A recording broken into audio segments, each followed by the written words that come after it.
Can't be monetized on YouTube again. I am Andrew Faubert, the host of North Sports Dynasty. Joined with me on Friday for mock draft season, because it wouldn't be mock draft season in NSD, obviously, without the one, the only, the host of NFL Edition, the host of, there's a fucking list somewhere of all these things that he does the shows for. Overnight sensation, anxiety-ridden Red Wing fan, just as myself. Mr. Alex Loosemore, how the fuck are we doing? Doing well. Excited to be on here. Always love talking mock drafts, and I can't wait to hear your response for that first comment there. What the hell is this? It's a good one. Good. Dear Andrew, I write to you this day to inquire about what age you were. You might be asking yourself what I'm talking about. Let me tell you, the age you were when you realized that the Atlanta Falcons would win the 2024-2025 season and own the South. Let's go with a bunch of hearts. First of all, hilarious. And I'm going to get to another comment in a second on that. Good evening, gentlemen. Good to see you guys. I thank you for being here. I don't know who that is. I have my current one. Actually, wait, hold on. Where are the other feet? Let's see. Sean Spencer, thank you for tuning in, for being here. The legend himself, the stealth master. He literally pops it. Literally. He's just like, every time people are doing a show, does not matter. Sean is out there. Yep. Sean sniffs talent. So like anytime a live show is going on, Sean just be like,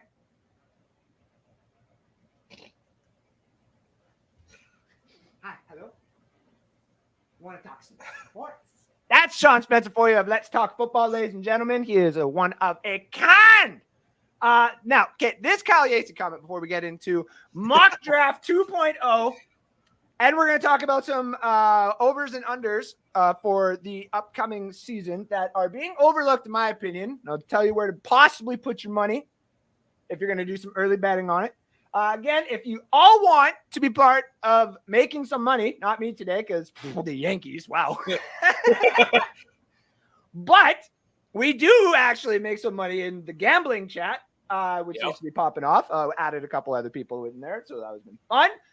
So if you want to come in, talk some money, win some money, and literally the chat has become like a little family too. So it's quite fun. Yeah, chat's a lot of fun.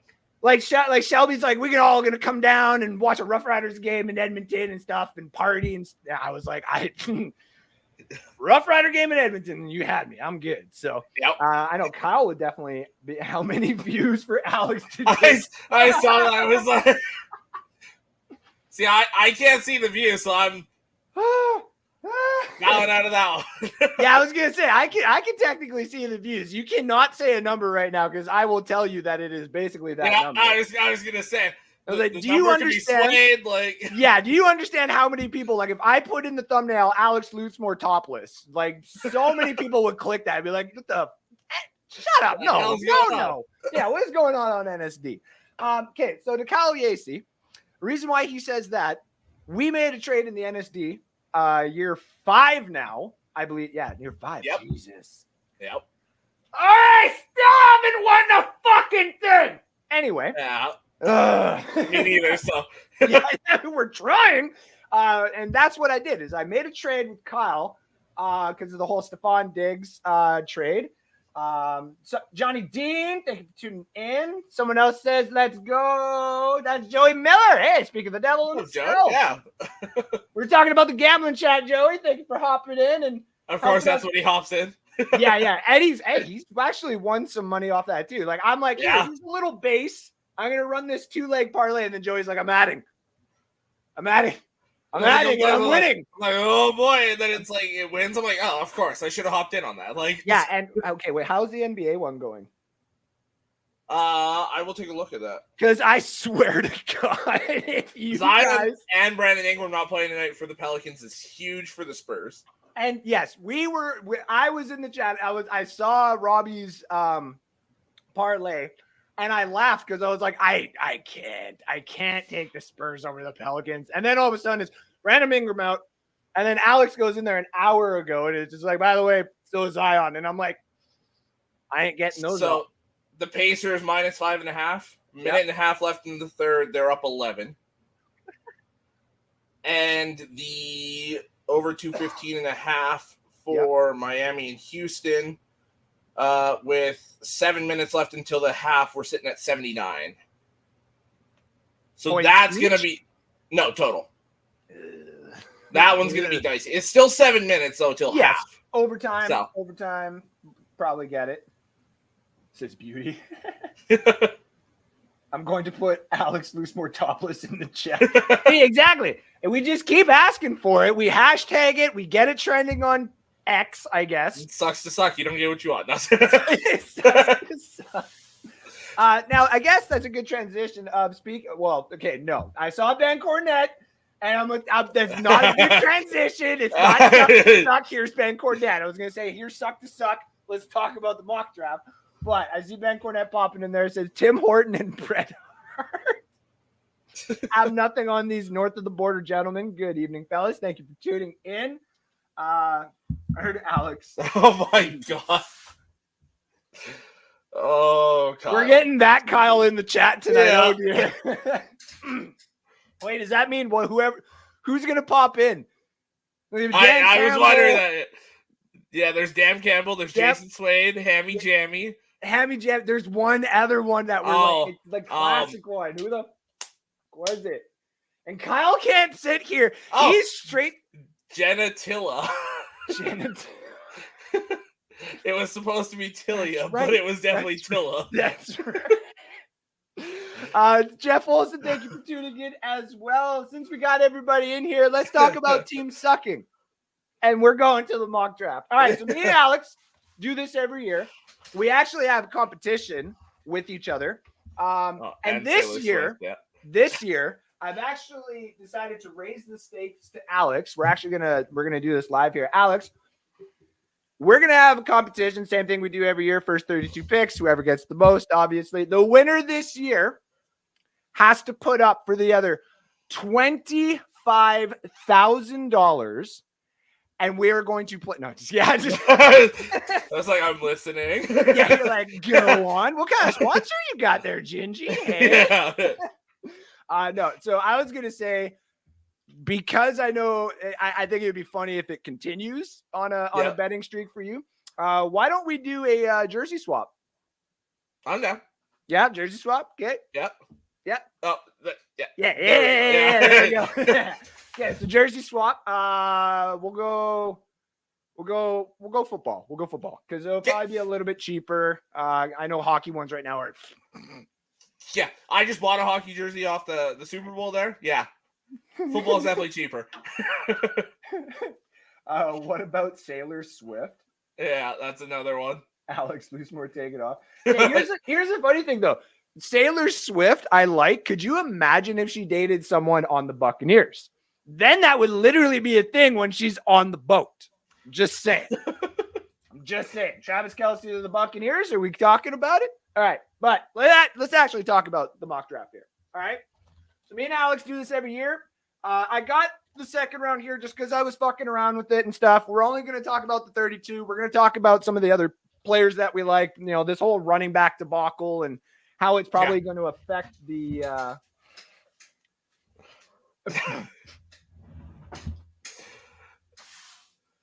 You just saw the private chat, didn't you? That's so perfect. Thank you for that. Oh, that just made my show. Christopher Cole says, hey, thanks for tuning in. Okay. So we're just going to kind of go and talk about all the different players and stuff like that. Kind of go from one. Alex, you got a couple of trades, I'm assuming. I got 4 trades. Ooh, okay, hold on. What do I got? 1, 2, 3. I got 4 too. There we go. I like this. Okay. All right. Let's start off with Chicago. Let's say who we got. 1, 2, 3. Caleb Williams. Yeah. Exactly. That's pretty much a no-brainer, ladies and gentlemen. Yeah. If there was going to be any debate, Justin Fields would still be on the Bears right now. Yeah. So, it's over. It's done. Caleb Williams is. I'm not gonna lie. Someone posted a random picture of like a visored Caleb Williams with the Bears old jerseys on. Yep. And now check this out. He also had the pink fingernails on. Yep. And I'll be the first person to say, if that dude did that and dominate like 400 yards in the air, could you just imagine the headlines? Yep. Then all these people online talking about the pink fingernails and being all like, oh, he's going to do this. Like, who cares? Who cares? So this is my whole thing with Caleb. Yep. Is the fingernails. I know the one it said fuck Utah. That one I had a bit of an issue with, especially since they got their ass kicked in that game. But the pink fingernails, the painting the fingernails in general, who gives a shit? You're paying him to play football. Yep. Now a lot of the stuff he was saying before worried me, but listening to the more recent interviews, I'm starting to come down on that a bit. He's starting to sound more like it was actually just his dad doing the LeVar Ball situation all over again. Yep. Listening to him on like Colin Cowherd and a few of those, starting to make me feel a little more comfortable with him going number 1. And I agree. I know a lot of people shit on Colin Cowherd because he's had some bad takes, and we all do. Yep. I'm the one who said Carolina was going to win the South last year. So right. And I put my chips in the middle for that one. Holy shit. But no, Colin Cowherd has been my boy. We share the same birthday, which is hilarious. And it's the same birthday as AJ Hawk, which is also the same day. Everybody, say it with me, all my American friends. What happened on January 6th? Yeah, you ruined my birthday forever. Anyway, let's go to pick number 2. Washington here. Who do you have them picking?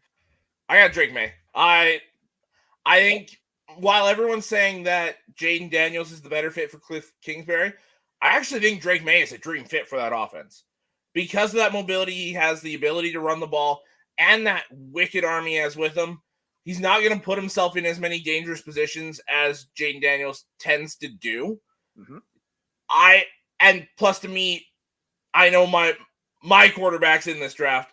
To me, Drake May, I think, is the best one out of all of them. That's my personal opinion. So I see kind of shades of Herbert and shades of Josh Allen.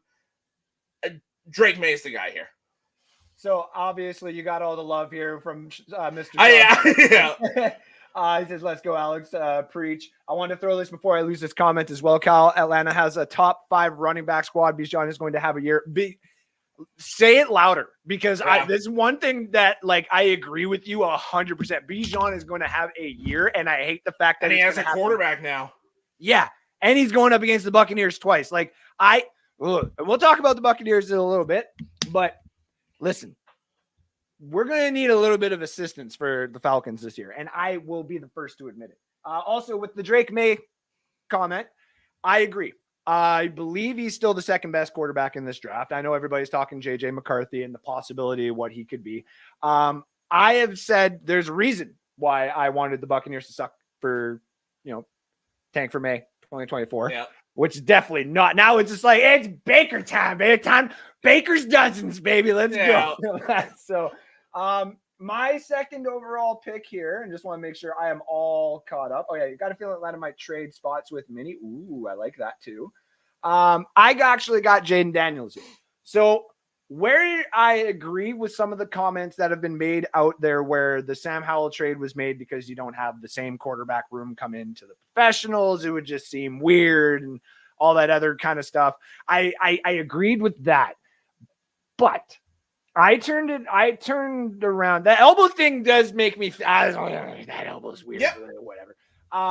I think it's Magic Johnson maybe being in the rest of everybody's ears saying or asking, does the mobility in this day and age of football make him more attributable to our success going forward with Cliff Kingsbury? That to me is one of the more intriguing parts of it. I do see obviously a world where Cliff Kingsbury is like, hell yeah, give me Drake May. I'll get that ball 90 yards down the field. I think laughing with the quarterback. Yeah, yes. I just personally think that not necessarily the air raid, but just the system for Cliff himself might be a little bit more like pages to it if you have that ability to run that Jaden does. Doesn't mean to say that both of them aren't going to be really, really good for the Commanders going forward. Mr. Sean Spencer, Mr. Will Kramer, with Mr. and Mrs. all of our friends and family who enjoy the Commanders or whatever they're going to be called in a couple of years. Maybe the commies, just straight up call them the commies and just own it. Ben Cornett says it'll be Caleb going first. I think it's Commanders take Jaden Daniels, and the Patriots will take Drake May. That's also fair. Either which way, even Vegas right now is like flip a coin. We think a little bit more Jaden, but this Drake May news is kind of, you know what I mean? Jaden Daniels will be the best quarterback in the draft. Not even a hot take. Fair. It's still early. It could be randomly. Yeah. Spencer Rattler could end up being the best one out of here. And honestly, yeah. Now, if the Bears decide to go someone else at one, Commanders can grab Caleb Williams, especially with Caleb Kingsbury connection they had at UC. So that's actually, in my first mock draft, what I was saying is Washington would probably give a little bit to get up there to have Caleb. That was mine as well. Yeah. Now I think it's pretty much Chicago's like, you can't offer me nothing. Yeah. Coming here. I think May's inconsistency with the deep ball makes Daniels quarterback too. Also not wrong. Yep. This is why. So if we turn it back to, say, the third overall pick, and I'll go first on this one because there's a good way to get Alex's pick because I'm assuming it's just it's the switching of the quarterbacks, right? Oh, I like that. Okay, let me get first switch up. Okay, so I got Drake May, and the reason I got Drake May is because when I was doing this, I actually messaged Alex the same. Let me see if I can actually find that really quick here. It shouldn't be that far. Yeah, it won't be that far down. Yeah, okay, so I was 100% certain the Patriots would probably trade back or consider Marvin. But I'm reading up a lot on Alex Van Pelt. This guy going to grab a QB and mold finally, and this allows Mayo to be more defensive-minded and team-orientated, can leave the O to him. His coordination for the Browns when there for 4 years or so gave them the three highest-ranked offensive seasons in franchise history. And fucking Stefanski fires his ass to save his own ass. Essentially, I'm almost certain it's May or JJ, and that's where I go with this. Is I think it's here you go, Van Pelt. You've earned your chance for an organization to groom a quarterback. Now, I'm sorry, it's for the Patriots, man, and the high standards that is going to come. Doing it there, but. That's probably where you're going, possibly. And if it were, honestly, though, like if Van Pelt can let Jacoby run that offense for a little bit, throw Drake May in there when he's ready, that could also work too. But I want to hear what you got at number 3. So what do you got? So I'll read a portion of my message there. Okay. Said that I've got a different theory. I think they stick it out this year with Jacoby Brissett as the starter and draft a quarterback next year. And I'm not going with Marvin Harrison Jr. either. I think the Patriots are going to rebuild this in the smart way where you build the rest of the roster. We know it's going to take a couple years to build this roster back to the competitive level that they've always been. Yep. So in my opinion, why draft a quarterback now to be competitive year 3 of the potential 5-year deal let's wait a year or two and draft a quarterback then. The one main thing that's been an issue in New England the past couple of years that never really was is that offensive line. At 3, they take Joe Alt, solidify that left tackle. Ooh. So obviously one of the 3 pivot movers, Brock Bowers might be a 4th, depending on who you talk to. But the 3 far and beyond picks of this draft have been Marvin Harrison Jr., Caleb Williams, and Joe Alt. They are franchise moving picks. They are going to be plug and play essentially. You don't have now, for the Patriots, you don't have to worry about it. Then you go draft your quarterback next year, and he's already going to feel safe. So I like that. And you're probably going to be low enough or high enough in the draft next year where you can take a Quinn Ewers, a Shedeur Sanders. If somebody else pops up into the conversation, then you're going to be at the point where you're one of 2-3 teams that has your pick of quarterbacks. Yep, exactly. And to be honest, because when you were talking about quarterbacks that'll be available to draft next year and whose name will possibly be up there, I mean, listen, you can't tell me right now that after watching Michigan hold the Natty and all these guys going and stuff like that, that the Ohio State Buckeyes didn't just basically pay for their Natty. I do think Will Howard is about to earn himself a pretty high draft pick. Starting to hear that Will Howard might not start. Oh, shit. Who? They might go with Julian Sand, the 18-year-old kid. Sounds like he's impressing a lot in spring camp. Their spring game is a week from tomorrow, and it's going to be live on Fox. I'm going to take a look. I'll be watching that one very closely, especially for the quarterback battle. But, yeah, the rest of that roster is loaded. Oh, yeah, especially with that transfer portal. Oh, my God. Okay, so number 4, I think we can is it 1, 2, 3? No. Oh, what do you got? What do you got? My first trade. Nice. Minnesota trades with Arizona, moves up to 4, sends 11, 23, and their first next year. Nice. I like that. It's smart. Minnesota and Atlanta and Arizona have had good trading with each other, and they've also had some games with each other. So it's kind of it would kind of make sense that they're both going to start trading with each other. And you look at Arizona. Yeah, it's a team that's pretty good, but they still have a decent amount of holes. Yep. Now with this trade, you have 3 first-round picks this year. That goes a long way in filling a lot of those holes. Mm-hmm. Now, I've just read too much stuff where it's just give him Marvin. Marvin's not getting past 4, in my honest opinion. I do think he makes sense in Arizona in a way. You know what I mean? With Kyler. It just seems like a match made in heaven. I have heard the rumblings though that Arizona is obviously feeding the offers, seeing what's out there, what is available. Austin Ford said they're open for business a week or 2 ago. So yeah. So I can see a situation where they do obviously trade. And 3 first-round picks. That's 3 first-round picks. Yeah, next year's 2, where you could possibly get Travis Hunter, or at least the ability to trade up for someone like Travis Hunter, because they're not going to go after Shedeur Sanders. I think Shedeur is probably going to Dallas personally. I got a different one. Denver, staying in state. That would be cool. Number 5. So this is where I have my first trade. And this is where I have Minnesota trading with LA Chargers. I just think that Jim is listen, I want him to go somewhere good. And we both got JJ with those trades. Yeah. JJ goes there. I got Minnesota giving up 11, 23, next year's 2nd, and a 5th. But they also get number 69 back just because it's 6 spots that they would have to jump only. Yeah. So the points would kind of match up. Might have to give a little bit more, possibly another 2nd, but we shall also see. Who do you have here at 5 for the Chargers? This is where Marvin Harrison Jr. goes. It's ironic that the Michigan coach gets the Ohio State wide receiver, but you have nothing in that wide receiver room right now. Quentin Johnston didn't do anything last year. If you can get something out of him, you pair him and Marvin Harrison Jr. with Justin Herbert. Hold on. Pretty sure Justin Herbert's the only safety blanket in there is a Canadian. Yep. And Joshua Palmer in the slot with those 2 outside. That would be, I'm not going to lie. If Herbert could go, I mean, listen, Marvin with Kyler is going to be fun. That would be cool. Yep. Herbert with Marvin.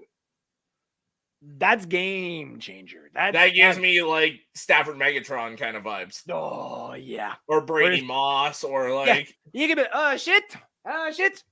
Hey, he's out there somewhere. Yeah, exactly. That would be ridiculous. Okay, number 6. I want you to go first. My 4th quarterback finally comes off the board. Jaden Daniels is a New York Giant. Nice. I think him working with Brian Dable working with Josh Allen for so long, you give him that athletic kind of an arm type in Jaden Daniels as well. That offensive line needs another piece with Joe Alt already off the board. You don't go there. I tempted wide receiver, but with Jaden Daniels there, it was too hard to pass up. That's fair.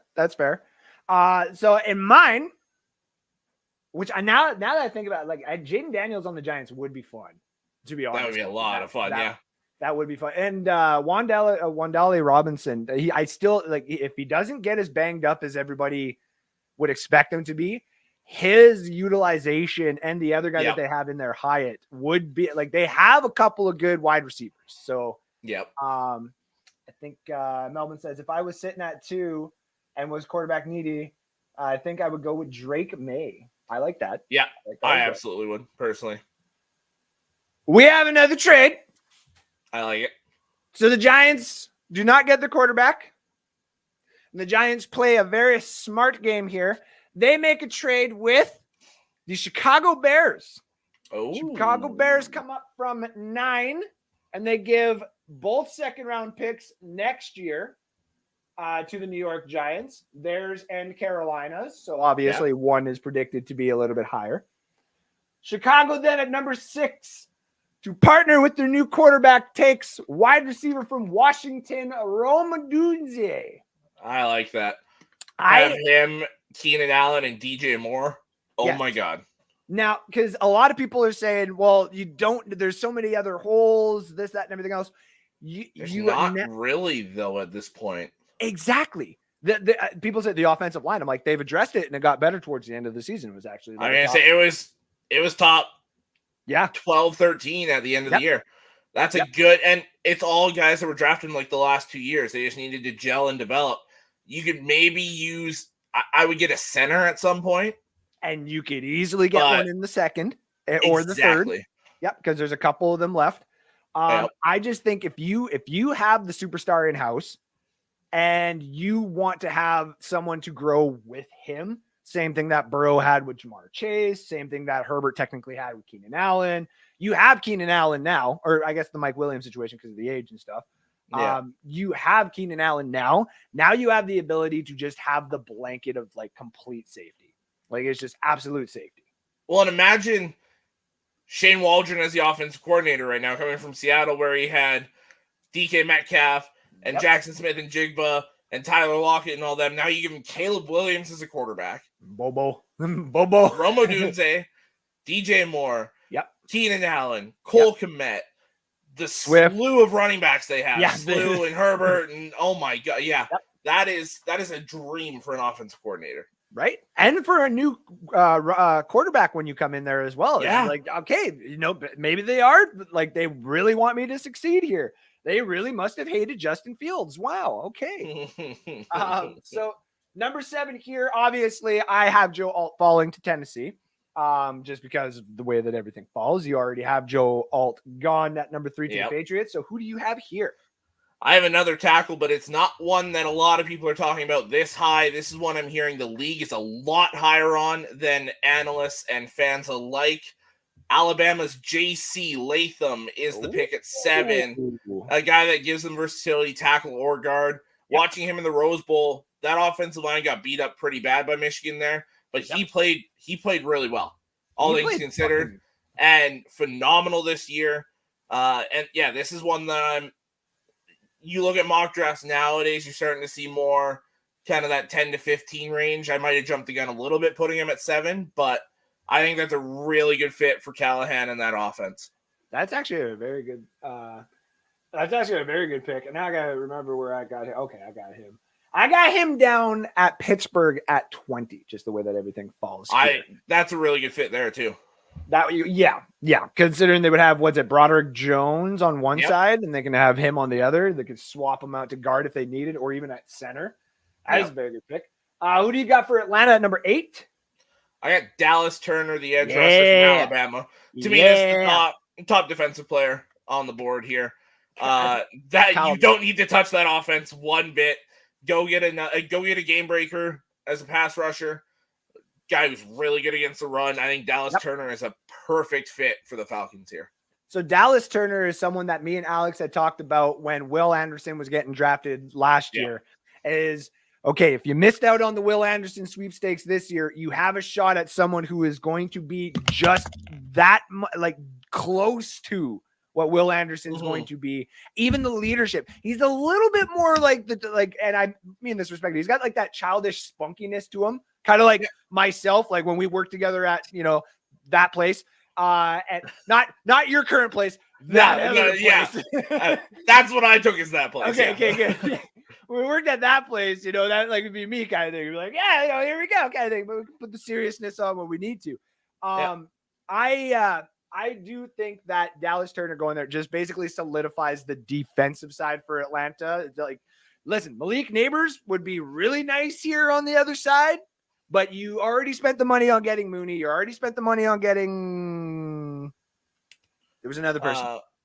Well, they traded for Rondale Moore. That's the other. Yeah, they traded for Rondale Moore. So you have the wide receivers kind of that you're set with for a little bit. You can go grab a flyer in the later rounds, I think, if you wanted to. Yeah. I don't take it one at number 8. No. That would just I mean, don't get me wrong. Like if you want Malik Neighbors and Drake London, I don't think Kirk Cousins is going to be mad. Yeah. Number 9. So for me, I got the Giants obviously having this pick because of the Chicago trade. They now take Mr. Malik Neighbors. I think what they were thinking at number 6 with the offer from Chicago is if we lose out on the 2 wide receivers that we want in Rome or Malik Neighbors, then we would still have a chance at Fashional, which I heard the Giants are also really high up on. So I got Malik Neighbors going here and basically allowing whatever quarterback decides to come in there eventually to have a actual target to throw to. Cal says Drake London. What did I say? Yeah, that's their main receiver. Well, he was asking who they put big money into. Oh, or you were asking. Sorry, yeah. Gotcha. All right, well, who do you got here at number 9 for the Bears? It's not for the Bears. My second trade. And this is a big one. Ooh. Chicago's moving back quite a bit. Okay. Chicago sends number 9 to the Buffalo Bills for 28, 42, and a second next year. Buffalo has a glaring hole at wide receiver right now. And in particular, that big-bodied X-receiver on the outside, Josh Allen gets Rome Odunze to throw to. Yeah. That would be cool. I don't think it's gonna happen, but I was putting the pieces together. It's like, oh, that'd be fun. Like, if Buffalo ends up getting one of the big 3, we'll say, obviously, like if someone told me that the Buffalo Bills have traded up to the 4th overall pick with the Arizona Cardinals, I'm stopping my stream and I'm going and buying Marvin Harrison Buffalo Bills jersey before the damn pick comes in. And I would be scared. I would be petrified. You think Herbert having Harrison would be scary? If fucking Allen or Patrick Mahomes got fuck that. Yeah. Oh, fuck that. Also, fuck that he would get even Rome though. Oh my god. Yeah. That would be sick. That would be absolutely sick. Okay. Number 10. Who do you got here for the Jets? Jets going all in for Aaron Rodgers here. They fix the offensive line so they can stay away from that for a year. Mr. Brock Bowers is the newest weapon for Aaron Rodgers. Yeah, we both got the same thing here. Yeah. This is like, I know, because I also heard Colin Cowherd say it would be better if they addressed another part of the offensive line. It would be cool if they got another defensive piece. They signed like 4 guys this offseason. Exactly. And they've traded for Hassan Reddick. Like, you can deal, like, all of a sudden Moses goes down. Okay, well, you still have Mekhi Becton. I mean, you could put him in there for half a free game. agent right now. So. Oh, is he? Yeah. That's right. It is that. It's the end of his rookie deal, yeah. Yeah, so I guess if he hasn't signed, everybody's like, fuck that knee. Yeah. There's a big boy with some skinny knees, man. Yeah. Yeah. Yes, Brock it Bowers. is. Brock Bowers on the Jets, though, like he's got that he's got that New York feel too. Like I know a lot of people talk about the quarterback face. They talk about, you know, someone who's gonna sell jerseys and bring like a collective of fans and stuff. Brock Bowers is basically someone you could put on a billboard. And yeah. Oh yeah. It was the Brock same Bowers thing. That guy. Yeah, it's the same thing with Zach Wilson, but like you're actually getting way better production out of Brock Bowers. Like, yeah, you're getting an elite player. Yes, who is going to be there for a long time. Great receiver, great blocker, great route runner. There's nothing that Brock Bowers does poorly. Overall, he's probably my number one player in this draft, and you're getting him at 10. Yeah, like in regards of safeness, I still would put Joe Alt first, and then probably Brock Bowers, and then I would throw Harrison, and then I would probably throw my number 2. So yeah, exactly. Like it's the same thing. Those two guys are going to go to a franchise, and someone is just going to be so happy that they had a down season to be like, oh, thank you, you're going to come save us. Yeah. Number 11. So for me, this is the trade with Minnesota. So I have Minnesota's pick being the Chargers now. I think that they've done this in order to address a couple of needs that they do have. Getting Slater at 6, I believe it was. No, it was in the teens. He dropped a bit. It was in the teens. Yeah. It was because he was picked after Panay. Panay was at 7. That's right. So it was Herbert was at 6, yes. And then, So they got Slater though with basically a steal. Like a down season, and they were like, "Oh, we're gonna get the dude from Northwestern who's, you know, who looked like he was gonna like destroy his buddy when he was just like slapping him, getting ready to do those I don't know what they bench are. Press, yeah. Yeah, as you can see, I don't do too much of those. I do all the curly curls. Actually, listen, I'm trying to eat. Okay, do you understand how much calories I have to eat? I understand that's a big part of it. Yeah. I don't like eating. I don't. And they were like, "You have to," and I'm like, "No, because then I don't want to eat anymore." They're like protein, and I'm like, "No." Anyway, so I have the Chargers taking Talise Fuega. So in my first mock draft, I had them taking him at 5. Now, listening to Colin Cowherd, listening to the Pat McAfee show, listening to ESPN also in general, if you read between the lines, Colin literally texts Jim all the time. Yep. And he said that on his show. So when he makes some of these assumptions and he says that the Chargers are more than likely going to trade back, and if in every mock draft he talks about the Chargers trading back, or in any conversation he talks about the Chargers trading back, Chargers are probably trading back. Yep. And one of the guys they keep talking about, and freaking Colin has even said it too, is Jim wants the guy from Oregon State. And I'm like, that makes sense. Talise Fuega. That's a Jim Harbaugh pick. Yeah. That's 100%. Literally, yeah. It's like, we're going to address one side of the other side of the offensive line. We're going to basically get the Lane Johnson of this draft. Yeah. And call it a day. So yeah, I got the Chargers taking this. Who do you got here? Because you got. So this is my Arizona pick from the trade from Minnesota as well. Yes. So they missed out on Marvin Harrison Jr., but the way they shook out at 11, they could still get Malik Neighbors. So you trade back, pick up an extra first this year, an extra first next year. You now have 3 first-round picks this year, and you still get Malik Neighbors. That is just like that would be such a good trade for them that I also I would not want it for them. Like, it's such a good trade. Like, fuck you guys. Okay, so number 12, we got the Denver Broncos sitting here. I have them taking the edge rusher, Jared Verse from Florida State. One of the reasons for this, because everyone's like, Andrew, they need a quarterback. They're not going to go into next year with Jared Stidham. Newsflash, they might. You guys do know that Denver's now owned by Walmart. Yep. Your next season's rollback season, ladies and gentlemen. Like, the great value starting quarterback. Exactly. Like, you got, listen, you are going into this draft looking for anything. Yeah. Anything. And you guys used to have something. And then you gave it to Buffalo, respectively, because and Miami. Yeah. You gave a lot of your edge rushers there to a lot of other teams, and you're going to need to address that. And for some God-given grace, you've been blessed with Jared Verse at number 12. Who do you got, Alex? I got Jared Verse as well. Like I said, I have Shedeur going there next year. This is tank for Shedeur for Denver here. So yeah, I got Jared Verse here as well. It was me just looking at best defensive player that fills a need for them. They don't need a corner right now. So the next best player was an edge rusher, Jared Verse. Bro, we're 12 picks in and we have 4 of the same. Yep. And we've had multiple trades in there too. Like, yep. Oh my gosh. Okay. Number 13, Las Vegas Raiders. We'll talk about them a little bit more on my mock draft, but right now, Olafashanu fastened himself. Is that 5 now? That's 5, yeah. Hells yeah. Okay. Talk about this for a second. We're talking about when Joel Alt was at the beginning of the season considered like a safe pick.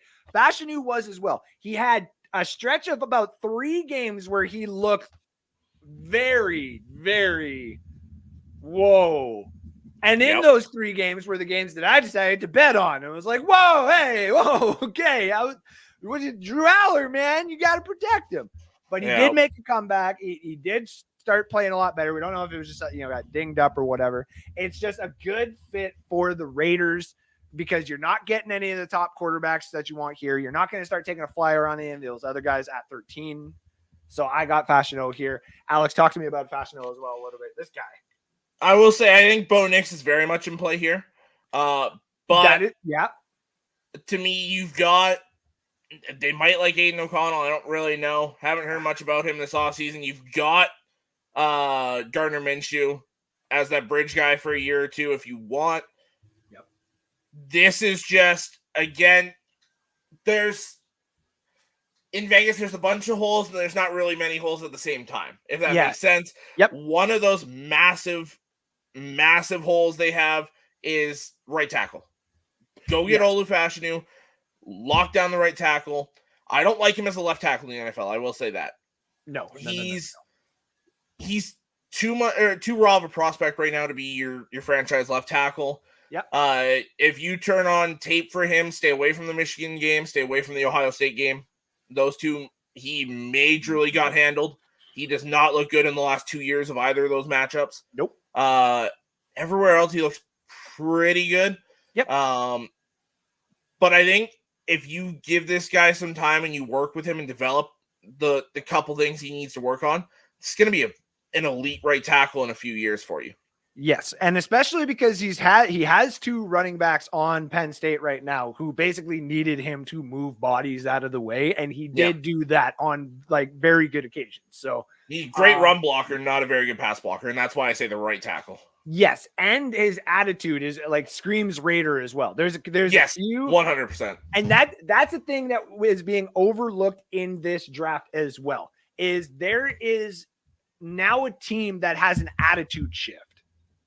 Yeah. You know what I mean? Like, it would be no different than if the Cowboys said we're literally just buying pretty boys and superstars. That's all we're doing from now on. Like everybody's coming in here being like, movie star essentially. Be no different than if people went to the Minnesota Vikings and were like, we're all country folk, farmer folk, all that kind of stuff. We're gonna Viking the fuck out of this team, because they've tried that before with the Purple People Eaters. The Raiders are coming back, and the Raider mentality is coming back. And Antonio Pierce has that in spades, and he's shown it already. Yeah. Sorry. The Raiders are literally going to this draft looking for their guys. You know what I mean? And that's why there's a couple of other players out there too that I think they're gonna steal. As well, and they're gonna have a lot of fun next year. I don't know. The Pierce thing still scares me. Like he's gonna be a good head coach. He's got the right coordinators in there and stuff like that. Like you gotta give him a full I'm still year out on Getsy, but fair. I mean, they're either gonna do really, really good, or Shadur Sanders is gonna be a Raider at number 1 overall next year. Like Now all of a sudden we're playing with right now. Then you got Primetime and Little Primetime both probably coming in there, and they're like, all right, now we're gonna play Gucci now, all right? I'm Gucci. All right. I still buy Dion saying he's never going to coach in the NFL. I wholeheartedly buy that. I think someone will offer him something of it. It has to be South. Like he ain't going more. It's not about the money though. It's location. So no. I mean, it's the mindset of college football versus the NFL though. Also, that's his whole thing. So, and he don't need the money. No, he definitely very clear. So like, what about the NFL then is going to be enticing to go? The only thing would be if he could get both his boys and Travis on the same team. But at that point, like, man, I don't see the appeal for Dion to coach the NFL with how he's spoken in college football. Also, fair.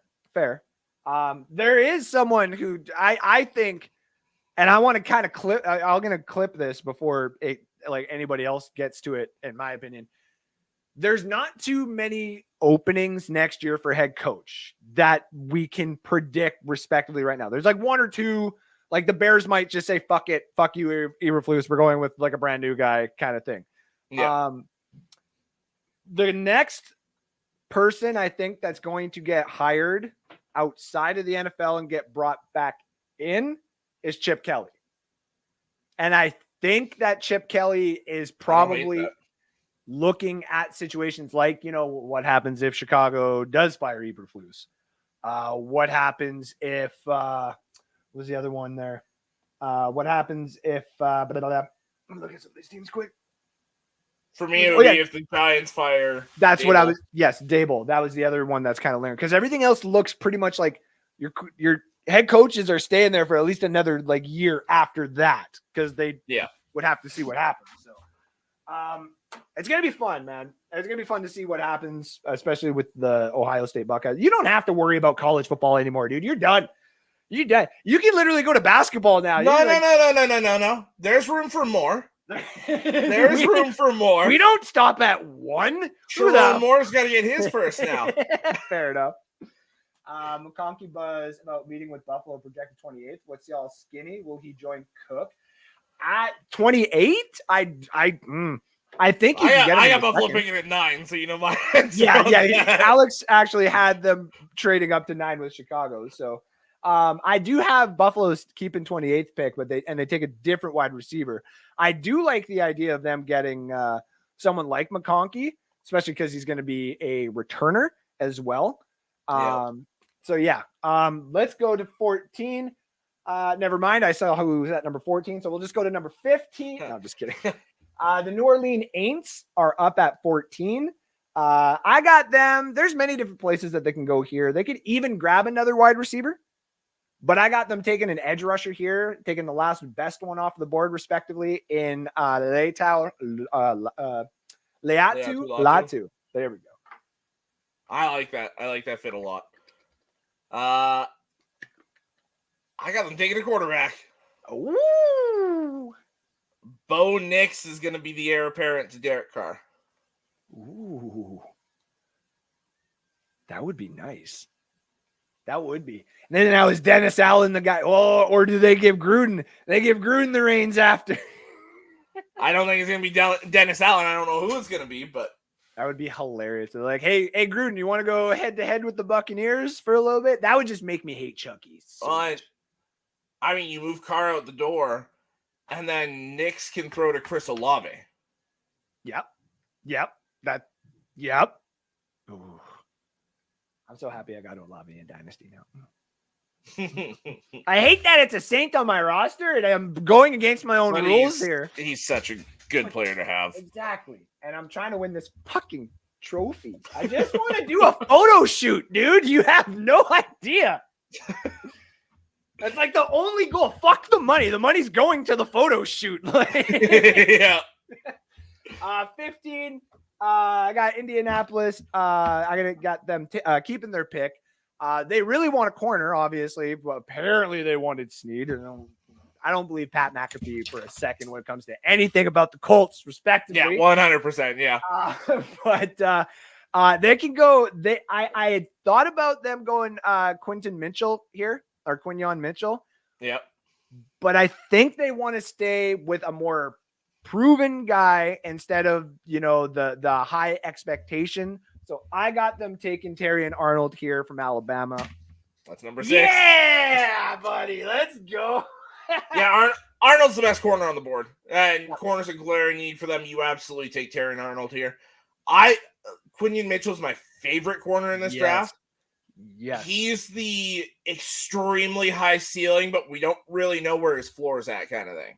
Exactly. Because Toledo really only stayed in the MAC this year, didn't really play much of that elite competition. And, I mean, Mitchell looked like an absolute stud, went to the Senior Bowl, was elite. Yep. But that's a small sample size against the elite. And Arnold's giving you that on a day-in, day-out basis. So, yep. To me, you go Terry and Arnold, you take the safe pick that's going to be a day one starter. Yeah. That's 6 now we got. Yep. And me and Alex did not just reaching the halfway point. Yeah, and we have not talked about this before. Like, this is literally us. We didn't even talk pre-show about our mock drafts. I haven't seen this guy in fucking forever. Well, actually, since the Super Bowl. Since the Super Bowl, yeah. Since Brock fucking Purdy. I am still fucking mad about that one.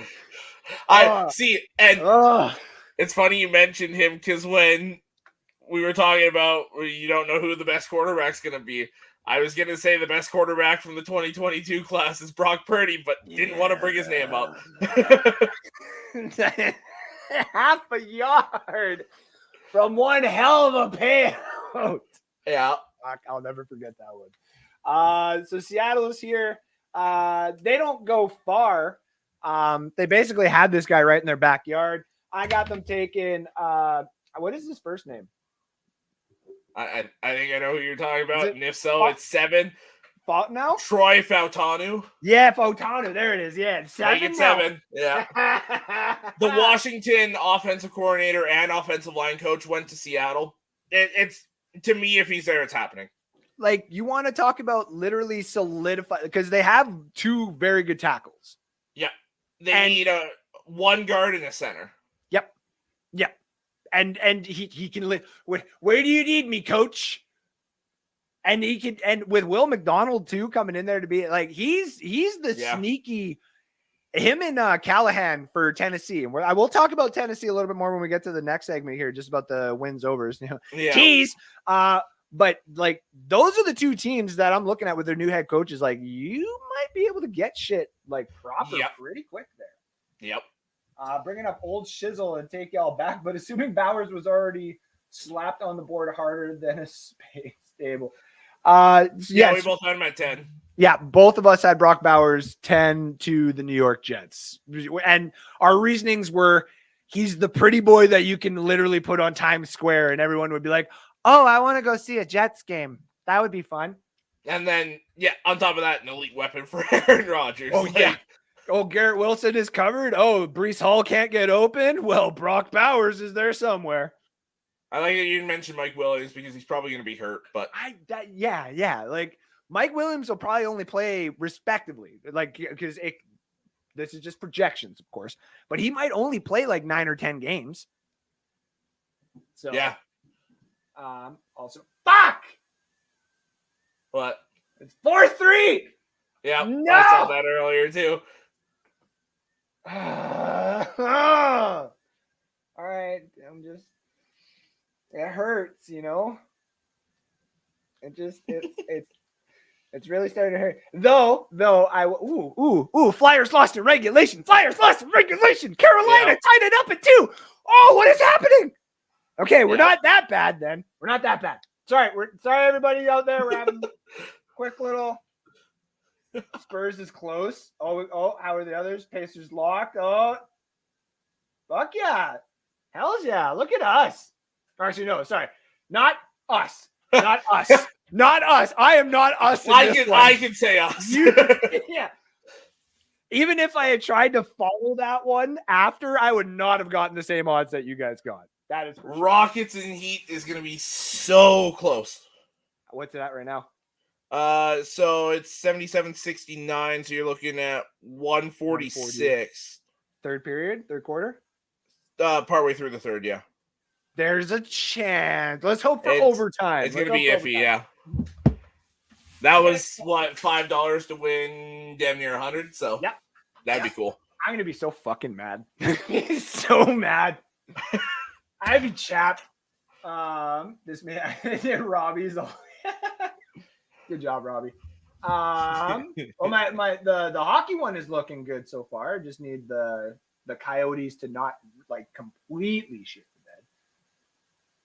bed. I believe my first time hearing him refer to he don't play like a pretty boy, that's for damn sure. No, and that's the thing is and thank you for tuning in, Colin. It's one of those things where if the right situation, like if he goes to Minnesota, he might not get the same effect. If he goes to any of the Los Angeles teams, okay, same type of thing. You know what I mean? Oh boy, if he ended up in Denver.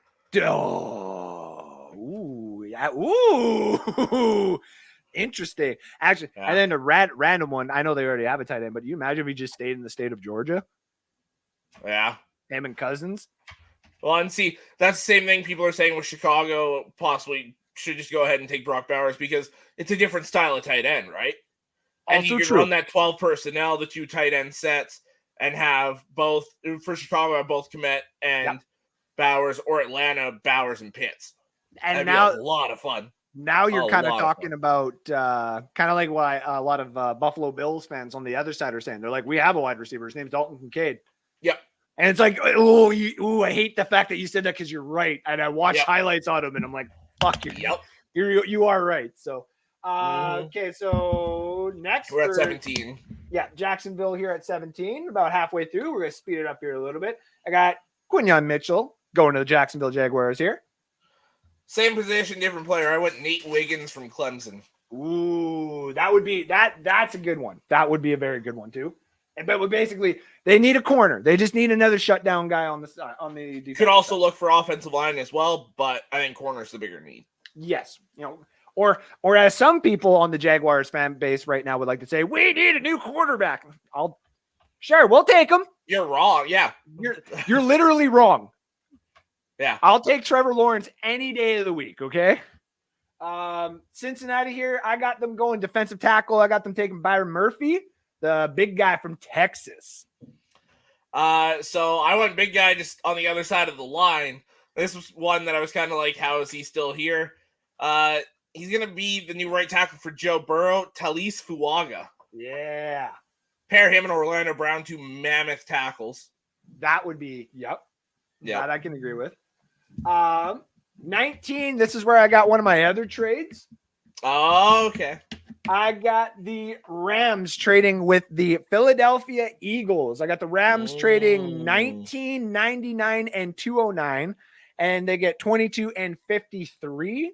So they get a higher second round pick while moving back only 3 spots. Philadelphia here takes Chop Robinson, edge rusher from Penn State, keeping him in the state of Philadelphia. I like that. I have the Rams replacing the recently retired Aaron Donald with Byron Murphy. Ooh, yeah. Get that disruptor in the middle again. Just keep that continuity. We kind of had the same idea, but I was like, oh no, I had the other defensive lineman going somewhere else. So 20, we talked about it. I got JC Latham going here for, at least for myself, for Pittsburgh. Who do you got? I got Jackson Powers Johnson, the center from Oregon. Shell up the interior of that offensive line. You can find the right tackle at some point here, and then that offensive line, you're laughing for a few years. So, ladies and gentlemen of the Buccaneers fandom, let me just tell you one thing right now. I want Powers Johnson.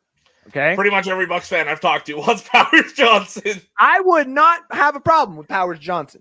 Do you know what that means? We're not getting Powers Johnson.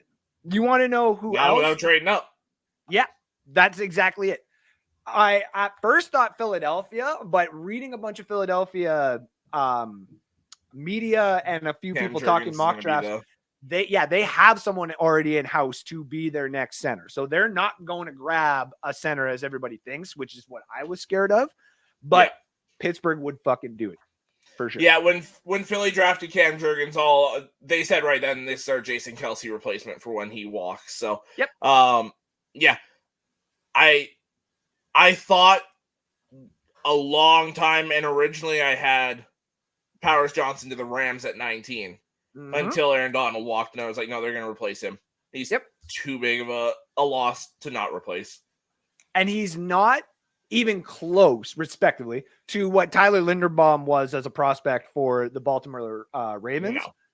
But it's the need by some of these teams drafting at that area. Well, and he's still a great first round center prospect. Let's not get that twisted. Yeah. But he's not quite the level of Linderbaum or what someone like Frank Ragnow was, or he's not that elite prospect level. He's just a really good prospect. Yes, exactly. So 21 here for the Miami Dolphins. I got them getting a utility lineman, Graham Barton from Duke, who can literally play any part of the line they need help on. I like that. I got a guy that is either going to shell up the right tackle or the right guard here. I want Amarius Mims from Georgia. Ooh, Amarius Mims is fucking huge. Yeah, massive. He's huge.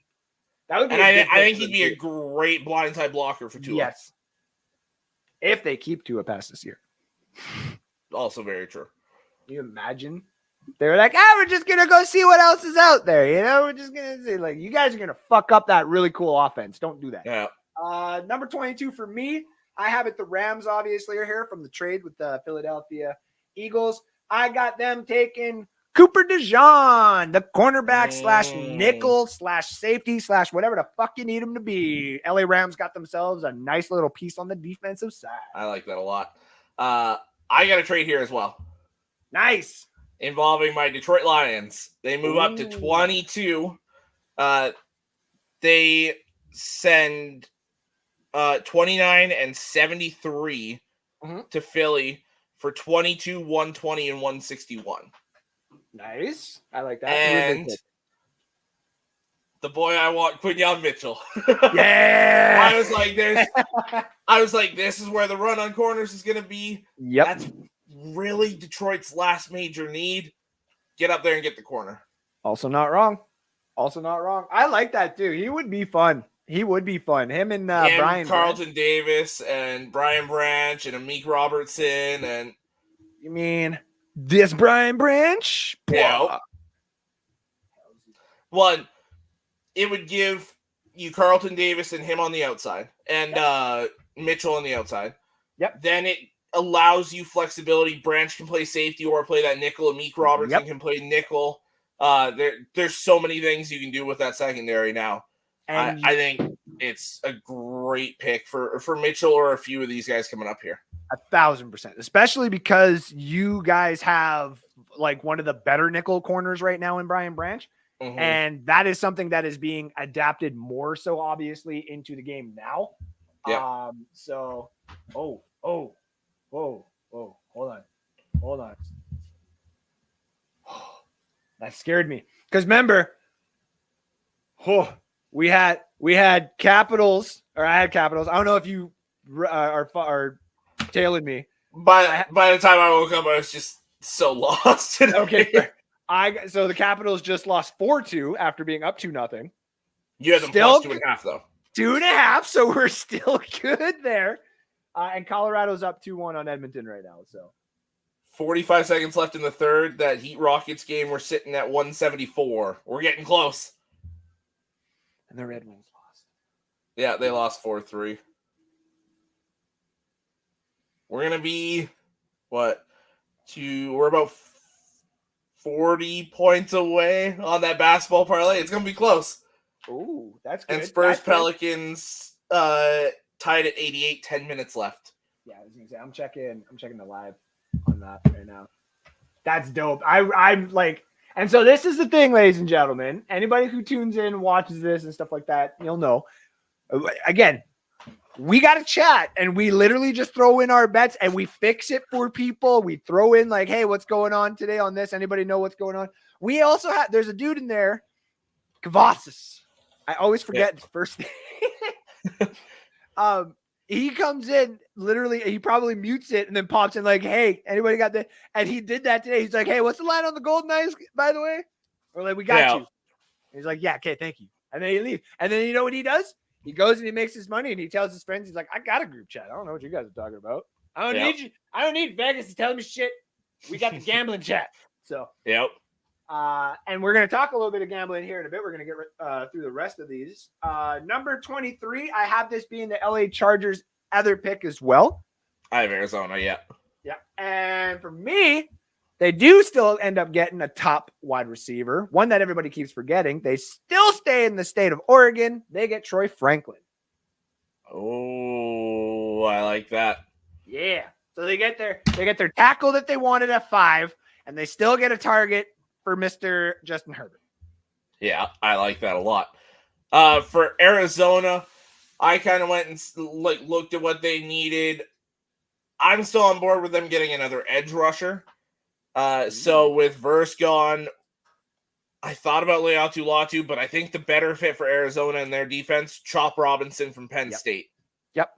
Raw, and his upside would just it's perfect. It's perfect fit for Arizona. Dallas sitting here at 24. What have they done? Well, they're going to go get someone else alongside CeeDee Lamb. I got them taking Brian Thomas Jr. from LSU here. I got them replacing Tyron Smith, going Tyler Guyton, the offensive tackle from Oklahoma. I've heard nothing but rave reviews about this guy, just across the board, looking at stuff about him, and saying that he is a lock for the first round. So I've got Tyler Guyton and Tyler Smith as a monstrous left side of the offensive line for Dallas. That's actually funny because I forgot to write that down on my little notes that I have here of just shit that's been going on. I actually heard that today as well on a couple of posts about the Tyler Guyton thing, where if he falls, I think people were saying around this area, if he were to fall, people are probably going to trade in from around here in order to get back into the first round to grab somebody like him. So keep an eye out on the Tyler Guyton situation.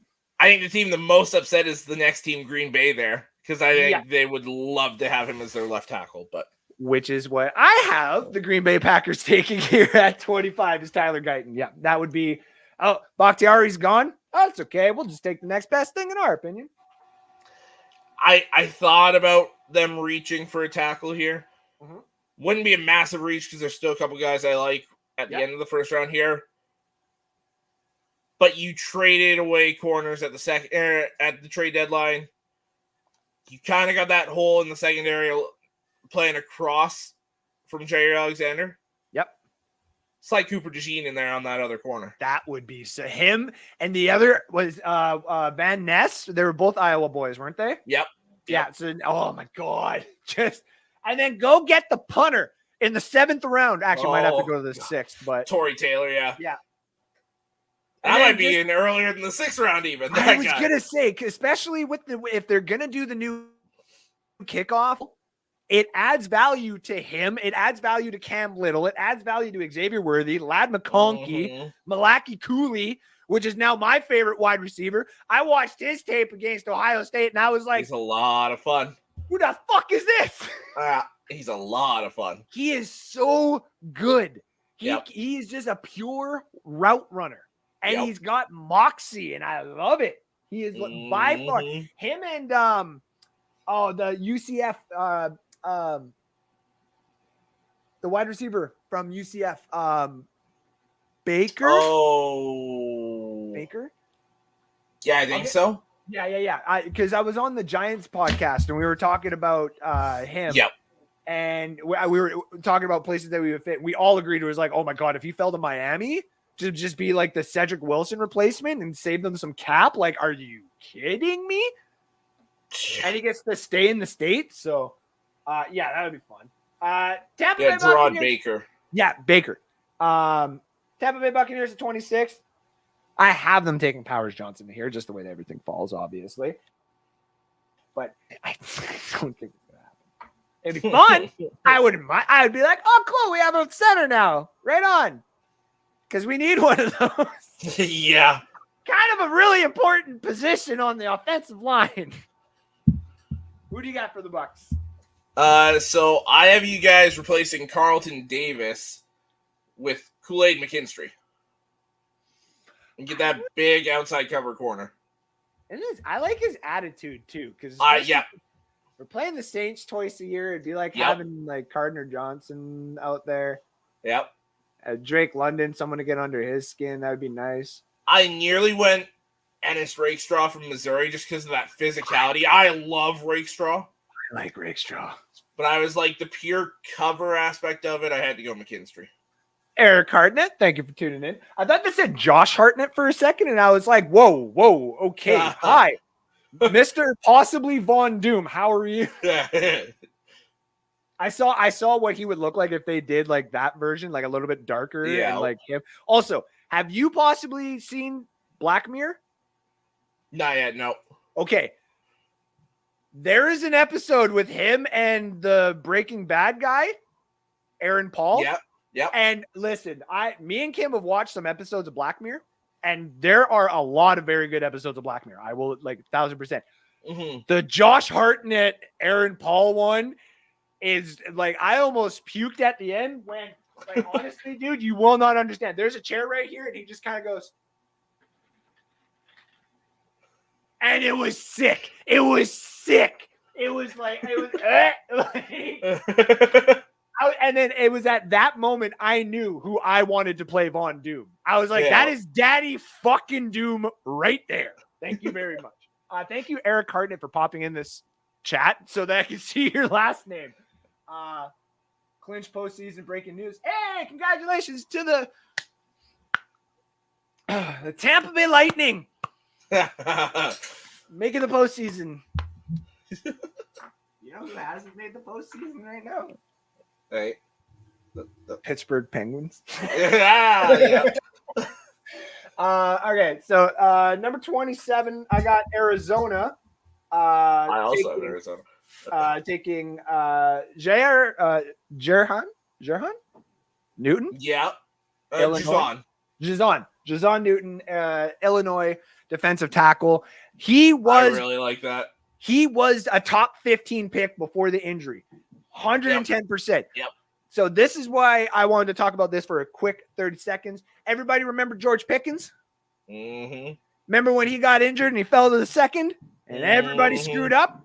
When most people had him going top 10 before the season before the injury. Yep. This is the exact same thing. This is this is not an Aaron Donald clone. He does not play the same way that Aaron Donald does.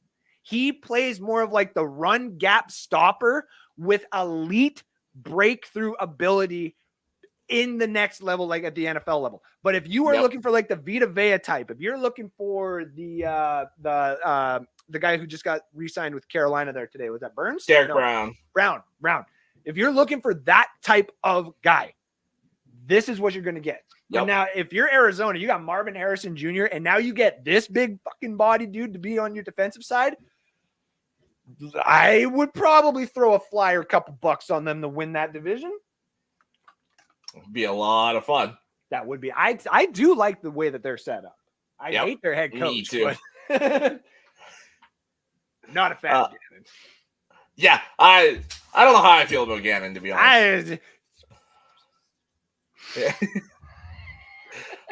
Anyways, who do you got? My third pick for Arizona here. Yep. Malik Neighbors was the first one. Chop Robinson was the second. Yep. I'm giving them another wide receiver. Ooh. You didn't have D-Hop. Yep. You lost Hollywood Brown. Yep. You lost Rondell Moore. Yep. I've given you Malik Neighbors. Yep. Why not go get his teammate Brian Thomas Jr. to play the other side? Yeah, I like that. See, and it's funny because you have the idea of I had the idea too of what the wide receiver duos going to like the same team. I have a similar one. I like that. Number 28, the Buffalo Bills are up.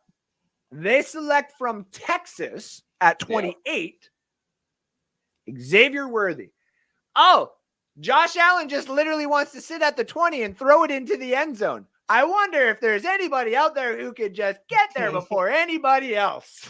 Yeah. You give Josh Allen his Tyreek Hill. Yeah, it was a set. I watched this. It was on Twitter, and I wish I would have fucking retweeted it because it was gone the second that I like hit refresh, and I hate myself for it. But it was essentially someone saying that. They're like, golly, if it was just someone out there in the draft that just set records at the combine and just Josh Allen would just love nothing. Oh yeah, I was like, this is fucking hilarious. And then just randomly, I have them actually trading up in the second round to number 40 with the Washington Commanders. The Commanders pick up a second for next year, which ends up being Houston's. And they trade down 20 picks, but they do the thing that I was talking about. They get Adonai Mitchell at 40 is what I had for the combination. Listen, you imagine the Texas boys going up to Buffalo. Like, first of all, that was like, that's gentlemen, I'm so sorry. But like, yeah. But you also get to play with Josh Allen. Yeah. It's funny you just brought those boys up because at 28, Chicago is selecting. And I figured the best pair or the best match for DJ Moore and Keenan Allen is on the other side. You throw Adonai Mitchell in there. Yeah. A lot of people have Adonai Mitchell to Buffalo or even just like around this range. Yeah. And I agree. I like it. I just think Buffalo's looking at that like, listen, if he can run past the whole defense. Yeah. And then if for some odd reason he's covered, we have Curtis Samuel, who is arguably one of the better in between 15-yard route runners. Like, yeah. Wait, hold on. Wasn't he paired with somebody on a certain team way back yonder? Curtis Samuel? Yeah, wasn't he on the Carolina Panthers with Mr. DJ Moore? Yeah, their timelines matched up. I think that's right. I think those were the two because they were there for like 1 or 2 seasons, and then the whole freaking David Tepper comes in and he's fuck out of my building, everyone. Yeah, what a train wreck. I find that video of the Pat McAfee show with the Adam Schefter thing, that was so funny. Like, talk about timing, and then Pat being like, "Oh shit, hi, David Tepper." Yeah. Okay, so 29. Who do you got here? So I have Philly from that trade. Yep. They take Graham Barton. They don't really have a need. Most of the corners are gone, so go just kind of get that utility offensive lineman that you love to draft every year. Yeah, okay. I like Graham Barton would fit really well in Philadelphia as well. I would put Cam Jurgens at center and have Barton slide into guard where Jurgens just was. Yeah, that would be smart. I have a trade, my last trade of the first round. Detroit trades out of the first round and allows the Las Vegas Raiders back in. Raiders give you next year's 2025 first. And number 44, you give up 29 and 73. The Raiders get back into the first round and select Michael Penix. Get out of town. That's my next one. Penix to the Raiders at 31 trading or at 31 trading it. Yeah. That's sick. Oh, it makes sense. It makes so much sense. Yeah. Like, what's his name? Lombardi on the Pat McAfee show said if Al Davis was still alive this day, Michael Penix would be a Raider. And no. Xavier Worthy would be the Raider. Well, yes, exactly. He'd be the Raider at 13 first off. Yes, but yeah. Penix, like I do like the Spencer Rattler that I'm hearing as well. I'm like, okay, that kind of makes sense as well. But I'm like, if you want someone to just go in there and give Devontae Adams like touches right off the bat, man, Michael Penix. And yes, I know the injuries are a thing. But if this guy does end up being healthy, he's 25 years old. You plug and play him right off the bat for that system. And if it doesn't work, you give their head coach there, Pierce, you give him at least 2 years with Penix. And if it doesn't work, you have the ability to get off a Devontae Adams contract, a Max Crosby contract, all that kind of stuff in 3 years if you really, really need to. Mm-hmm. A bad idea because your stadium is not paid off yet. But Yeah. so I guess 30 you have. So sorry, my trade's at 31, not 30. Okay, okay. So Baltimore for myself, I have Mims from Georgia going to Baltimore here. Oh, I really like that fit. Yeah. Same thing We're that on you same were talking position. about. Yeah. With Mims where you had him going there. So Yeah. I had Jordan Morgan, the tackle from Arizona, going to Baltimore. It was just the next tackle in line. Baltimore's in the spot where they don't really need a lot either. They do kind of need that right tackle, though. So I think Jordan Morgan is a perfect fit there for Baltimore. And then while you're doing whatever you got there, I'll dive into 31 since the Penix trade. So Vegas sends 44 and 77 to San Fran for 31 and selects Michael Penix. I like that. Yeah, okay. And it just makes sense. Like, come back into the first round, get your quarterback. The reason I was doing that too is I'm looking at your guys' game here, the Heat and Rockets one. It's getting close. You guys are getting close. Okay, so everything's hit. Pacers already hit, right? Yeah, Pacers already hit. The Spurs are up 105, 102. 107 now. 107. With what, 2.5 left? Yep. And then you guys need. We're getting damn close on the Heat. Rockets, we need what is it, over 15. We need 15 more points. Hold on, let me see. Hold on. 90 plus that plus 6. No, you need. We need to hit 8, 216. 9 points. What are we at here? 110.96 is what I got here. Yeah. So that would be. And you need it. Hold on. You need it over 206. We need 10 points. We need to hit 216. Oh, you guys. 10 points in 5.5 minutes. It's getting close. Okay, hold on. Let's finish this out here. Okay, so so 31, you had the trade there. Yeah. And what did you have at 30? So Maris Mims, yeah. Yeah. So 31 for myself. I got San Fran going wide receiver with Keon Coleman. Oh my goodness. Giving themselves another weapon to develop, just like Ayuk. It's like, Ayuk, you want to walk out the door? That's fine. We got ourselves a smaller version of DK Metcalf to basically replace. So. Yeah. That would be fun. I literally like. That's a good one. I don't That's like really necessarily the 49ers as a whole. I like when Joey is a friend of mine who is a 49ers fan, gets very upset in the Super Bowl. Just like I did too, man. I did too. Anyway.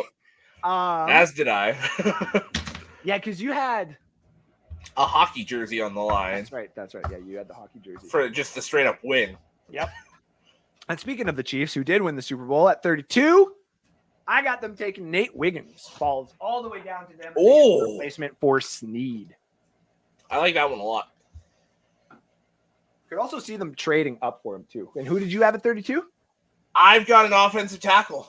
Both their tackles sucked ass last year. They were both awful. I've got the cousin of one Lion, Penei Sewell, in Kingsley Suamatia from BYU. That is a massive tackle. I like him on the left side, which is fine. Donovan Smith. There's the door. See ya. Don't let it hit you on the way out. And there's your left tackle to protect Mahomes' blind side. Yeah. Get that freaking offensive lineman the fuck out of there as a Bucs fan. Yeah. Oh my god. I think you guys might have the Spurs one. I think so. And I think you guys have got it. Yep, I think so too. That's gonna be so fucking dope. Oh, as I spoke too soon. New Orleans is 105, 107 right now. Still for the Spurs, but still. I don't want to jinx it. And then what I wanted to say too is with the Carolina Panthers, everybody thinks that the first pick at 33 is going to be a wide receiver. They have a couple in-house. They still have a lot of other needs. So to give you an idea, I got them at 33 and at 39 taking Zach Frazier, the offensive lineman from West Virginia. Yep. And then at 39, I got Rakestraw being there for them for the quarterback position. Yeah. And then I didn't have him trading, but then at 65, Javian Sanders, the tight end from Texas, to give them basically another like weapon, but somewhere they actually need it. So, I like it if Xavier Worthy's there at 33, which I have him sliding to the second round. Yep. How do you not take him if you're Carolina? The quarterback's off the board, so nobody's going to trade up to 33 for the quarterback. Yep. I don't know how you don't. I got 107, 106 for Spurs right now with 10 seconds to go. Oh, come on, boys. And Miami's made it 114. So now you got, so it was over 214 and a half or 216? Over 215 and a half. 215. So essentially, I would say 216. Yeah. So We're 6 more points. 6 more points, and hopefully San Antonio gets it. So they hit the 1 free throw. It's 108, 106. Wow. The one day I don't fucking follow you guys. And the one that's always pushing for the squad rides. It is true. That's true. It's true. I'm just like, squad ride? And I did. Oh my God. I'm going to be so fucking chapped. New Orleans better not hit a 3. That's all I'm saying. We got 4 minutes left in the 3 minutes left in the other game. 114.98 is what I got. 3:24 left into a timeout. Yep. So that's 2:12. We need 4 more points. Come on, 3.5 minutes. I think. Yeah. It's that fucking Spurs, man. Yeah. Let's see. And that was the one that was holding you up. Was the Spurs? It was just because, I was like, no, if Zion is like still playing, that's another like say 23 points, right? So yeah. And then by the time I had saw the message, I wouldn't have gotten those odds anyway. So I was just like, I'll let you guys obviously enjoy for a little bit and see what happens. Yeah. And now I'm gonna be mad. I'm gonna be so upset with myself. Anyways. Let me get off of this stream here. Talk about. Well, actually, no. Sorry, I have one more quick segment. Yeah, your over-unders, yeah. Yes. So over and unders. I actually made a quick note about this. So we have some over and unders that have been released. Not necessarily on too much sports books in Canada. Yeah, I was I've been trying to find them and haven't been able to. Nope, because they don't like to bring them in Canada until it's a little bit more solidified. But your 3 favorite teams going into next year, obviously your Chiefs, your 49ers, and your Ravens, all set to be over under 11.5. Now, the over-unders are a underrated bet, in my opinion, for people. Now, obviously, when you make the bets right now, you don't see the returns until January, and you're just kind of like, well, I don't want to just throw money at something that I don't care. This is where I'm telling you, future bets is a nice thing. Because if you're throwing $5 here and there, if you throw $25 into your account and you want to take like 5, which I have 5, and I'll tell you today. If you got 5 teams that you are leaning on, take them. Take a fly on it, because you never know when your account you go back and to be the $25 back because you hit 5 out of 5 and then all that money back, right? Yep. So, or if you're a fan of a specific team, like if you are a 49ers fan or a Bucs fan like myself, you might just say fuck it and take the overs or the unders on all of them. So I'm pretty sure from that thing you listed, it had the Lions at 10.5. I'm smashing the over on that. If that's the line.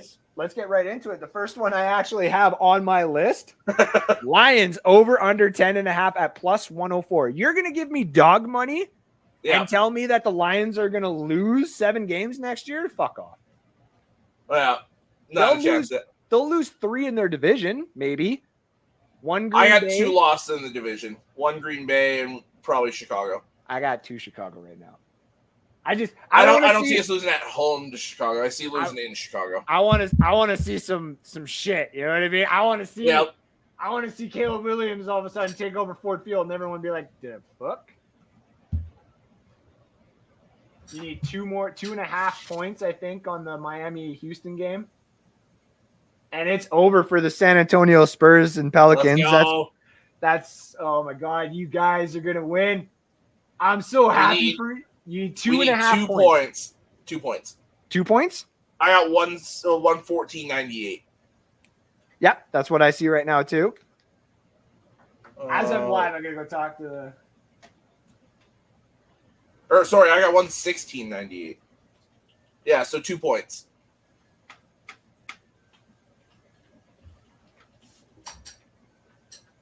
Oh, you guys! I'm so happy for you guys. Like this is gonna be ridiculous. Okay. I'm gonna fucking jinx it though. I see that clock going down and no one scored yet. I'm sorry. I was gonna say you. I was like, you shut your mouth. You shut the fuck up, Omer. I'm seeing a lot of rebounds here. Yep. Oh, this is hilarious. Minute and a half left. Oh. We just need a basket. Come on. There it is. Houston 116-100. So that's Let's the go. push. That's the push. No, that's the over. Is it that was the 115 and a half? You guys did it. Let's go. Yes, sir. Congratulations to the gambling squad with another parlay hit today. This is the one thing I don't like about the betting, though, is my initial thought was, oh, I should have bet more. Like, yep. You guys fucking did it. Well done. I gotta congratulate Robbie, obviously, a little bit more when we're done the show. So yeah, shout out to Alex for being here doing the mock draft today. Oh wait, no, sorry, I had more teams. Duh. We finished. You only listed one team. Yeah, Lions. That's it. That's all you need to say. Have a great day, everybody. I got Browns. I'm gonna take the over at 8.5. It's sitting at -110. I gotta check the teams they play this year. I understand that everybody's talking about the whole Deshaun Watson may not be the same. Yeah, better backup quarterbacks this year. You have Jameis Winston, who will do okay. Someone's going to clip that and send it to him. I'm aware. I don't care.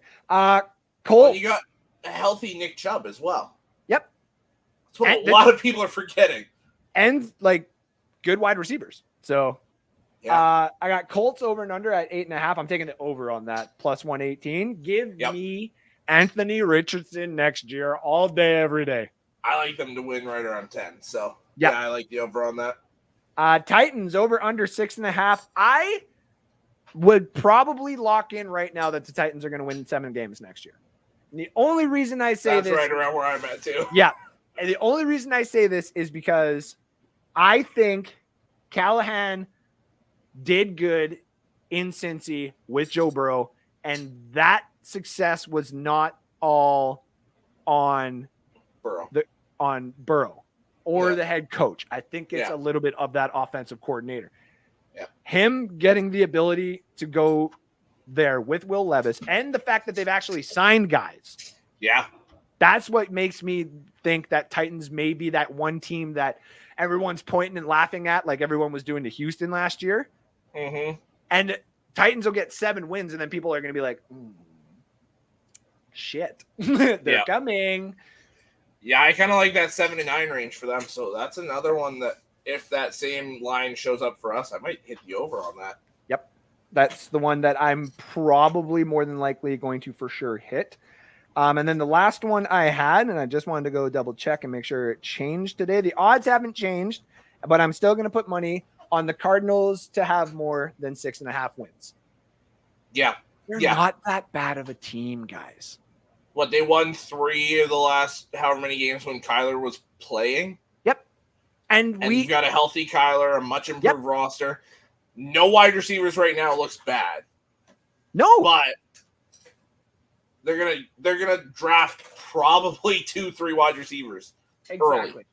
And they're gonna put more talent around Kyler. Like they're not getting out of Kyler's contract for at least 4 years. So they might as well just suck it up and deal with it. And to be honest, it's a good young offensive line now. You've got James Conner. You've got an improving defense that you're going to throw another 2-3 starters on. Like, I'm high on Arizona to win. What you said? How many wins did you say it was? They're sitting at 6.5, and I'm like, okay, I'll take the Cardinals at 7 for sure. I'd even go as high as 7.5. Like I can put. I'd go over on 7.5 as well. Yep, Cardinals are going to win 8 or 9. Yeah, and then so. The other reason that Kyle made that big comment earlier at the front, and I didn't want to say this live, I do think the New Orleans Saints have a chance at winning the South this year. I don't think so. The reason I say this is the same reason I'll tell Kyle. When Atlanta went to the Super Bowl, who won that division? The Saints. Yep. When Tampa Bay went to the Super Bowl, who won that division? New Orleans. The Saints. Now Atlanta is back on their high horse all over again. That is the reason why I'm like, I as much as I want to say the Bucks, I have a sneaking suspicion that the Saints might be able to steal a couple more games, especially if everyone starts playing healthy. I look at that team and that's not like that offensive line is bad now. Ramczyk is falling apart. You don't have a left tackle. You don't have much of an interior offensive line. Nope. You really only have Olave out there for weapons. Cam Jordan sucks. Cam Jordan is not aging very well. I will say that. You got Chase Young, who's inconsistent. Yep. As good all deal. hell. Good deal, though. I'll give you that. Yep. Your linebackers are good, but they're getting old. Yep. And your secondary, you really have Lattimore and not much else. Honey Badger's getting older. They released Marcus May, if I'm not mistaken. Paulson Adebo's a good second corner, but not like I feel like they're pretty comfortably third. Yeah. And that's the problem. Is I want them to be third. That's what makes me think that they're not going to be third. From that outside perspective, though, it's just like it don't. I don't know. I'm fading myself on this one. Like I've been fading myself on the Saints because I'm like I want to say the Saints are going to be in the Shadur Sanders sweepstakes next year. I don't think they'll be that bad. See, and I don't think they're that bad either. But they're gonna be that like 7 to 9 win range. And if they get to 9, they could possibly like get in there. I think it's gonna take 10 minimum to win the division this year. I do think Atlanta could get 10. That's the one that I think you guys could get 10 as well. It's gonna be hard with the first place schedule, but it's doable. It's also going to be hard with the whole looming. What do we do with Chris Godwin? Are we going to trade? Shut up. Yeah, you don't need to do anything with him. No, like, so, guess what? You're under contract. I hate to be that guy, but unless you're going to go out and be like noisy about it, you're not going anywhere. Exactly. And until you're causing a problem, like a legit problem, not just being an asshole. Nope. Until you're legitimately causing a problem on the team. Sucks to suck. Show up. Yep. Fucking Devin White. He was all like, I'm going to be $100 million linebacker. Bitch, you're a $5 million linebacker in Philly. Yeah. Like, fuck out of here. Actually, I was in a group thing where it was just like, I think we should have taken Josh Allen, the edge rusher from Jacksonville, instead of Devin White. All those years. He fell to us. And even I sat there and I was like, oh yeah, it's the Devin White one. But there was always that looming, like, what if Josh Allen fell to the Bucks? And then it was like, because if he fell to the Bucks, that means Devin White probably was gone. But then all of a sudden it was like, both, here you go. Yeah. Who do you want? And we were like, fine, we're going to stick with the guy that we did more work on. But even I was just like, oh, because we were working together too when that happened. And I was like,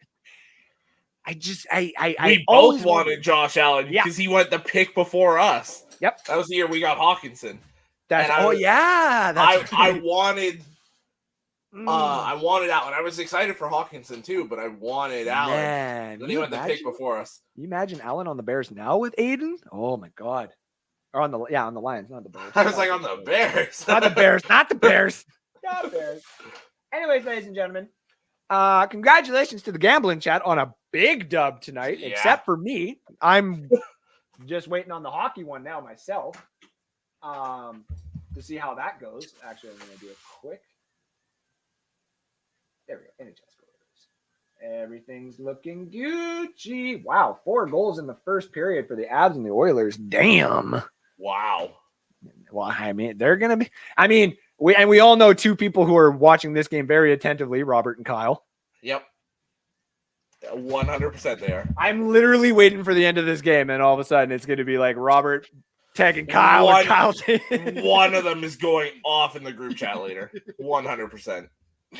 So yes, shout out to Alex for being here. Mock Draft 2.0. I don't do mock drafts in this season without this guy because we compete against each other. We had 1, 2, 3, 4, 5, 6, 7 players at the same positions. Which is actually the most that I've ever gotten right in a first round. This guy got 8, but we don't need to talk about it. Yep. Kyle kicked our asses last year out of nowhere. Yeah, and that was the one that I was like, really? Like that one? Yeah. And then he won the whole fucking thing. I was just like, damn it. Yeah, because he was, and all of a sudden, we're like going through the list, and it was like, Kyle hit another one. It was like, how? How does this keep happening? Kyle's just sitting there like, Yeah. So shout out to everybody in the comment section. Shout out to the gambling chat. Shout out to all you NSD nerds out there. Shout out to Alex, NFL Edition, and everything else that he does. Let's Talk Football, all that kind of stuff. Shout out again to everybody for being here tonight. We will talk to you again next week. I don't know what I have planned for next week because I have this side of the whiteboard over here is all my other show stuff I'm currently doing right now, and I can't show like all that shit. But yeah, so I'm a very busy person, and apparently there's some sort of iguana upstairs now in my house, so I'm gonna have to go check out what the fuck that is. Yeah, she literally just walked down. She's like, I don't know, there's a fucking beardy thing in our house now, apparently. Yeah, because at first I was like, why the fuck does she need this little outlet thing? And then I was like, oh, yeah, I forgot there's... We have a bearded dragon now. Yay! Because I tagged her in a post. Oh, shit. Look at it. All of a sudden. Fucking, yep. Nobody tags me in any German Shepherd posts. Anyways, everybody have a good night. We'll talk to you next week. Ciao.